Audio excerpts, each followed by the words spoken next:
Nderuar kryetar, nderuar zonjë dhe zotrinj deputet, viti 2024, si dhe ai që i parapriu, vjojt ishte mjaft kompleks për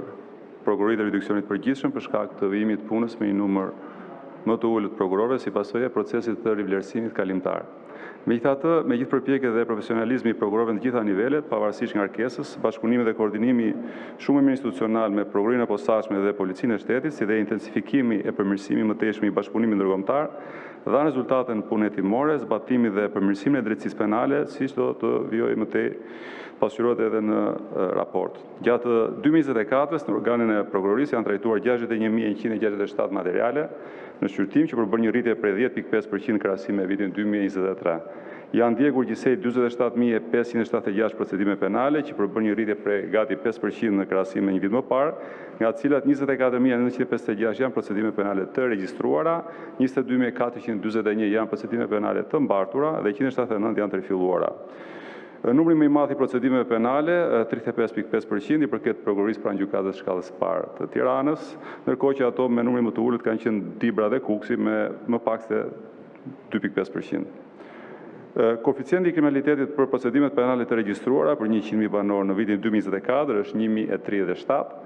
ndërkohë që në vitin 2023 ky koeficient ka qenë 872. Në 2024 përqindjen më të ulët të kriminalitetit për 100.000 banorë ka pasur qarku i Beratit, ndërkohë që përqindjen më të lartë e ka pasur qarku i Sarandës. Sa i përket tendencave të kriminalitetit, procedimet për veprat penale kundër pastrimit parave tregojnë një rritje me gati 59%,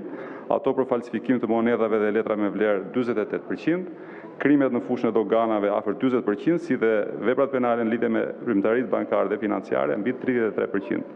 Këto të dhëna nisu nga karakteristikat e veprave penale, evidentojnë forcim të ndjekjes penale ndaj veprimtarive kriminale që prekin sigurinë ekonomike të vendit, si dhe forcim të bashkëpunimit institucional dhe sistemit të mbikëqyrjes së kontrollit. Ndërkohë,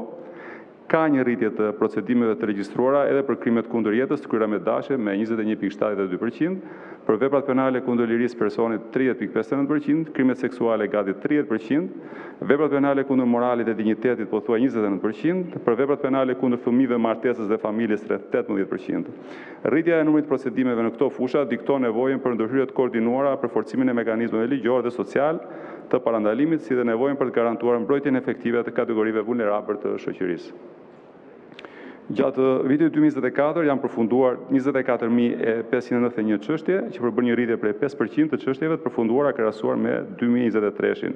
prej të cilave 36.72% janë dërguar për gjykim, 33.89% janë pushuar, 26.99% janë pezulluar, ndërkohë që ka një tendencë të rritjes së çështjeve të pushuara në krahasim me vitin paraardhës për shkak të zbatimit të ligjit për amnistinë. Janë paraqitur në gjykat 13.062 kërkesa lidhur me masat e sigurimit personal. Të dhënat statistikore mbi kërkesat e prokurorëve për caktimin e masave të sigurimit tregojnë se për vitin 2024, për rreth 60% të panderëve të regjistruar ose rreth 34% të personave në hetim, është kërkuar caktimi i masave sigurimit shtrënguese. Ndërkohë rezulton se afërsisht 59.5% e kërkesave lidhet me caktimin e masave sigurimi me arrest, masa këto të kërkuara për pothuaj 36% të panderëve të regjistruar ose rreth 20% të personave në hetim. Vetëm në 31 raste është kërkuar masa e garancisë pasurore, ndërkohë që është kërkuar arresti në burg ndaj 3.078 personave dhe detyrimi për paraqitje ndaj 2.611 personave. Nga ana e prokurorit përgjithshëm në frymën e vendimit të Gjykatës Evropiane të Drejtave të Njerëzit hysa kundër Shqipërisë, u miratuan muajin korrik të vitit 2024 një udhëzim i përgjithshëm në lidhje me masat e sigurimit. Nisur nga nevoja për një përdorim më të kujdesshëm dhe më proporcional të tyre, sidomos në lidhje me arrestin në burg dhe një aplikim më të gjerë të masave të tjera. Me gjithë këtë udhëzim, nuk konstatohet edhe një reflektim nga ana e prokurorëve, edhe pse çështja është trajtuar gjërësisht edhe në të gjitha analizat vjetore, por gjithsesi pritjet për ndryshimin e mundshëm të tendencës priten të duken më qartë në vitin 2025 për shkak të kohës relativisht të shkurtër në vitin 2024 që nga dalja e udhëzimit. Sa i përket kërkesave për miratim të urdhrit penal, vazhdoi një tendencë në ulje me vetëm 91 të tilla, ndërkohë që u rritën ndjeshëm kërkesat për miratimin e marrëveshjeve të fajësisë dhe të gjykimit të drejtë për drejtë, përkatësisht 183 dhe 333 raste. Gjatë vitit 2024 nga prokurorit pranë gjykatës shkallës parë është kryer dhe përfaqësuar akuza në gjykatë në emër të Shtetit Shqiptar për 9.052 procedime penale me 10.781 të pandehur. Në lidhje me vendimet e gjykatës, nga të dhënat statistikore, rezulton se në vitin 2024 janë dënuar 10.001 të pandehur, që krahasuar me një vit më parë, përbën një rritje prej 37.87% të numrit të pandehurve të dënuar dhe për 265 të pandehur është dhënë vendimi për deklarim të pafajshëm. Gjatë 2024 janë ekzekutuar 5.201 vendime, ndërsa ka mbetur pa ekzekutuar 1.090 vendime. Numri i vendimeve sipas llojit të tyre të mbetura pa ekzekutuar është 298 vendime me burgim, 220 vendime për dënime me gjobë dhe 572 dënime alternative.